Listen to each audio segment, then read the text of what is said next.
पंकजा मुंडेंना राज्यसभेवर पाठवा, देवेंद्र फडणवीसांची केंद्राला विनंती. सूत्रांची माहिती, लोकसभेतल्या पराभवानंतर पंकजा मुंडेंचं राजकीय पुनर्वसन होण्याची शक्यता.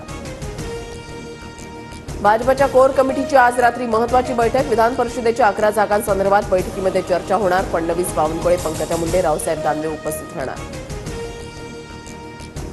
अहमदनगरच्याही 40 मतदान केंद्रांवरील ईव्हीएम मशीनची फेरपडताळणी होणार. भाजप नेते सुजय विखेंची मागणी निवडणूक आयोगाकडून मान्य. लंकेंच्या भूमिकेकडे लक्ष.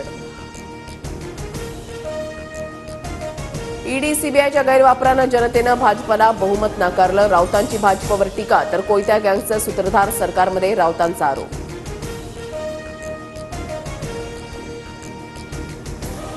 ओबीसींचं शिष्टमंडळ आज सरकारला भेटणार. फडणवीसांच्या विनंतीनंतर ओबीसींचं शिष्टमंडळ मुंबईला जाणार. शिष्टमंडळामध्ये भुजबळ, पंकजा मुंडे, धनंजय मुंडे, वडेट्टीवार, पडळकरांचा समावेश.